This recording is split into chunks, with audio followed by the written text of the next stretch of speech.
राजस्थान शिक्षक पात्रता परीक्षा दोस्तों यहाँ पे सर्टिफिकेट भी निकाला जा रहा है और साथ में दोस्तों फॉर्म अप्लाई भी हो रहा है। दोनों काम हो रहा है यहाँ पे, क्योंकि 10 जनवरी से लेकर के 9 फरवरी के बीच में फॉर्म अप्लाई हो रहा है। 10 दिन बीत चुके हैं। जो लोग फॉर्म अप्लाई नहीं किए हैं, ये मत सोचिए कि मेरा 95 नंबर आया, 100 नंबर आया।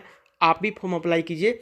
कुछ मुश्किलें आती है दोस्तों, लेकिन एक बात ध्यान रखिए, यहाँ पे नाम, गांव, पिता का नाम, माता का नाम, ब्लॉक, डिस्ट्रिक्ट सब एकदम सही सही भरिएगा, क्योंकि लास्ट में दोस्तों सत्यापन होगा। ठीक है, और सत्यापन में गलती अगर पाया गया तो समझ जाइए रद्द हो जाएगा, फिर कोई फ़ायदा नहीं होगा। क्योंकि आप अगर गलत कुछ भर देते हैं, उसमें फिलअप कर देते हैं, तो कोई फ़ायदा नहीं होता, क्योंकि वहाँ पे जाकर के चेक वगैरह होता है ना, चेक होता है तो फिर गलतियाँ उसमें पकड़ा जाती है।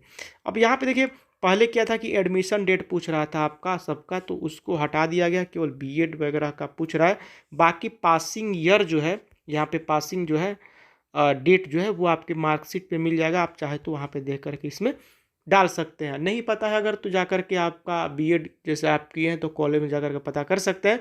और बहुत लोग ये पूछ रहे थे कि अगर हम दूसरे स्टेट से हैं, अगर दूसरे स्टेट से हैं और मुझे रीड सर्टिफिकेट प्राप्त करना है तो कहाँ पे जाएं। तो दोस्तों, आपने जो जिला, जो डिस्ट्रिक्ट आपने प्रेफरेंस पहले दिया है, वो वहाँ पे जाकर के, उस इलाके में जाकर के और आप पता कीजिए, वहीं पे आपका रीड सर्टिफिकेट मिलेगा उसी ज़िले में।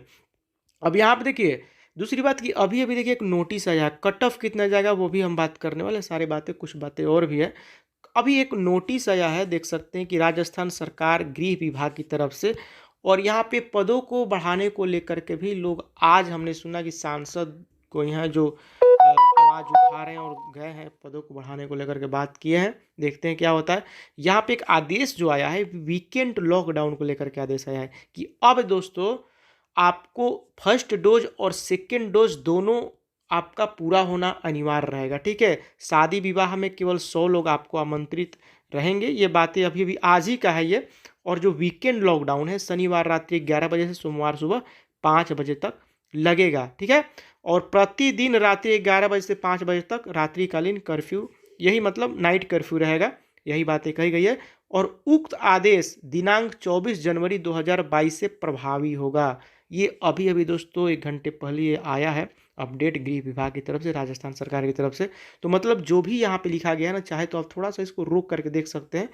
जो भी नियम कानून है, आप कोई संचालन करते हैं किसी चीज़ का या कुछ भी चला रहे हैं, तो आपको ये चीज़, होटल संचालक पूर्व में किए गए भुगतान को लौटाना, मतलब आपको दोनों डोज लगना अनिवार्य है। व्यवसायिक वगैरह देखे लिखा है ना, निजी कार्यालय या व्यवसायिक या व्यापारिक संस्थान एसोसिएशन को निर्देश किया जाता है, मतलब समस्त सरकारी एवं निजी सबको निर्देश किया जाता है कि दोनों डोज लगवाना आपको अनिवार्य है 1 फरवरी से सदृश स्थान पे। तो ये सब चीज़ आप ध्यान रखिए। और ये लागू कब होगा? 24 जनवरी से।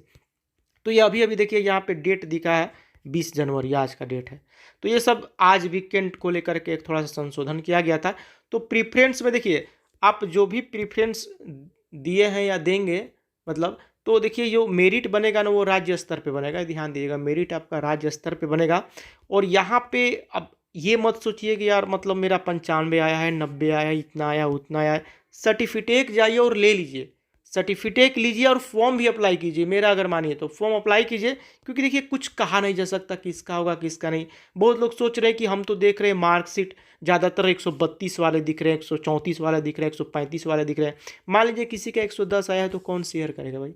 110 वाले शेयर कहाँ होते हैं? आप जाकर के ग्राउंड पे तो देखिए, जहाँ पे सर्टिफिकेट लोग निकाल रहे हैं, जो जगह बनाया गया सर्टिफिकेट लेने के लिए, वहाँ पे जाकर के पता कीजिए आपको 130 वाले कितने मिल रहे हैं। 8-10 में से कोई एक मिलेगा। अभी ऐसा भी स्थिति है कि जिनका ज़्यादा नंबर आया वो पहले जाकर के निकाल रहे हैं, है ना। आपको 1-2 दिन वही लोग दिखाई देंगे जिनका ज़्यादा नंबर आया है, क्योंकि वो ज़्यादा एक्टिव है ना, कि अरे हमारा इतना नंबर आया, हमको पहले निकालना है जल्दी जल्दी। जिनका 112-13 आया वो तो जल्दी जा भी नहीं रहे हैं कि छोड़ो 4 दिन बाद ही जाएंगे, क्या दिक्कत है। तो ये सब बात है, तो घबराइए मत। संख्या 130 प्लस वालों की उतना नहीं है जितना आप दिमाग में बिठा के रखे हैं, निकाल दीजिए। ठीक है, 118 है, 15 है, कुछ भी नंबर आ रहा है, आप अप्लाई तो कीजिए यार। मतलब बैठने से क्या फ़ायदा है? लग क्या रहा है आपको? एक बार लगेगा जो लगेगा, उसके बाद आप आप तो ये वायरल क्यों हो जाते हैं? 130 32 वाले जो नंबर वाले होते हैं उनका एक्चुअली लोग शेयर जानबूझ के करते हैं कि देखिए इतने इतने नंबर के इतने लड़के हैं, उत्सुकता बस कर देते हैं, किसी को डराने के लिए भी लोग कर देते हैं, देखो तुम्हारा नहीं होगा, ये तो 134 वाला है, ये भी है 140 इसका भी है, लेकिन संख्या देखोगे तो 2-2.5 हज़ार में सिमट जाएगा।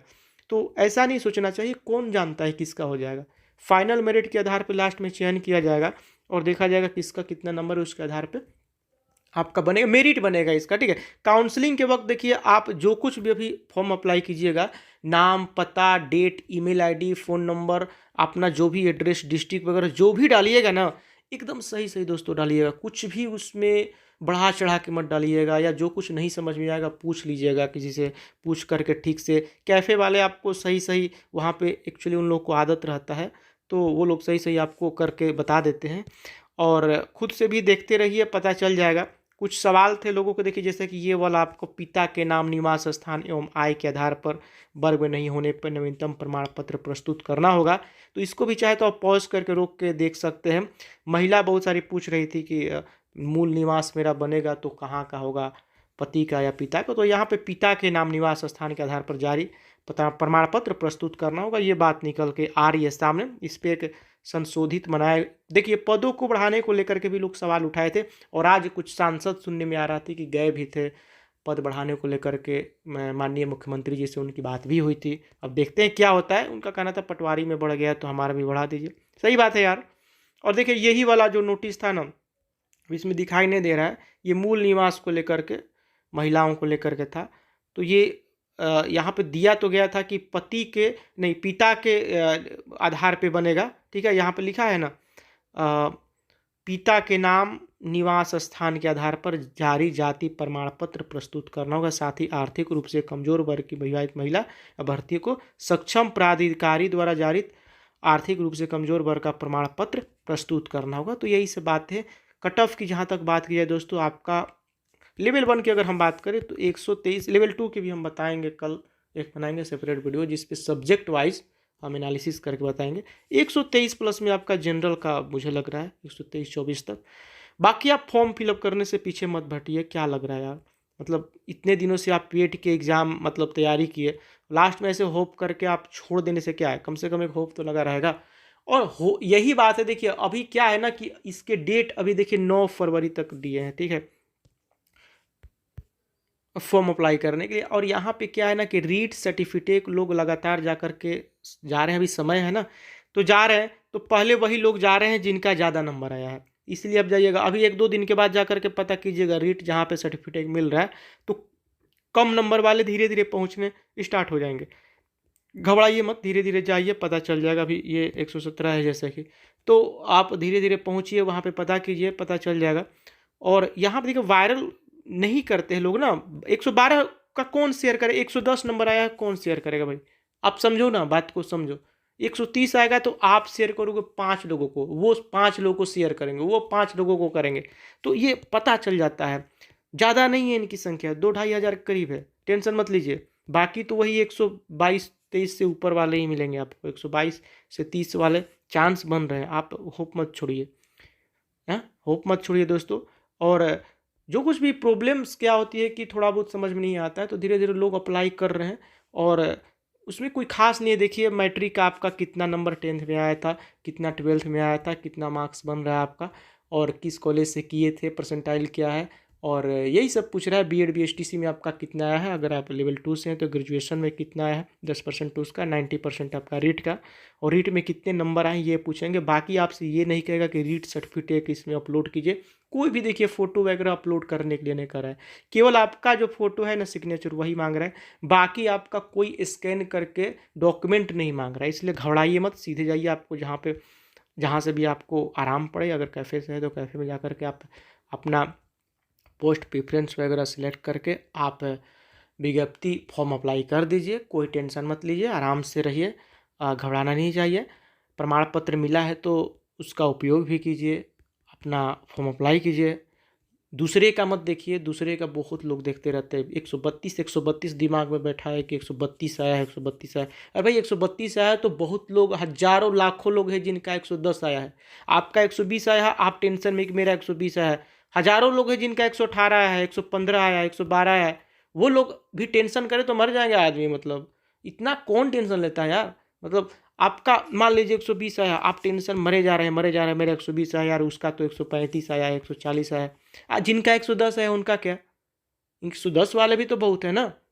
तो ये मत सोचिए कि 110, ये सब बातें नहीं सोचना चाहिए कि मेरा इतना आया उतना आया। जिनके 150 में से 148 आए हैं वो भी टेंशन में है कि मेरा 149 क्यों नहीं आ गया।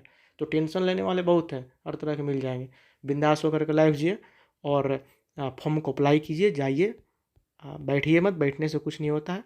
और अप्लाई कीजिए, जो कुछ भी नंबर आए उसमें उतना टेंशन नहीं लेना चाहिए, जो होगा वो देखा जाएगा, ठीक है। जो होगा देखा जाएगा, सबके पड़े हैं, आप ही को टेंशन नहीं है, सबको यही बीत रही है, ठीक है।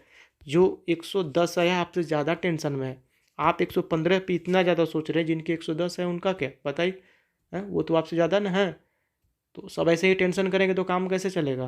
तो आप लोग बिंदास होकर के सोचिए मत, फॉर्म अप्लाई कीजिए, पढ़ाई कीजिए, सुधार तो होता रहता है। आदमी का ज़िंदगी क्या है दोस्तों, इंसान का जीवन में क्या है, धीरे धीरे गलतियों से तो सीखता है ना। तो गलती हुआ है उसको आप नोटिस कीजिए कि क्या गलती आपसे हुआ है, उस पर आप कंसंट्रेट कीजिए, उस चीज़ को, उन गलतियों को सुधारने का प्रयास कीजिए और अगले बार अपने आप को और बेटर देने का प्रयास कीजिए, ठीक है। और साथ में लगे रहिए, जब तक ठोकर लगता नहीं है ना, आगे आदमी चल नहीं पाता है ना। तो टेंशन मत लीजिए, और कुछ भी हो सकता है, कहा नहीं जा सकता है। तो ये आगे की बात है, किस आधार पे चयन हो रहा है, कैसे हो रहा है, वो आपको प्रमाण पत्र मिला है तो फॉर्म अप्लाई कर दीजिए, ठीक है। तो चलिए दोस्तों, अभी बस इतना ही, मिलते हैं आपसे के साथ, तब तक इजाज़त दीजिए।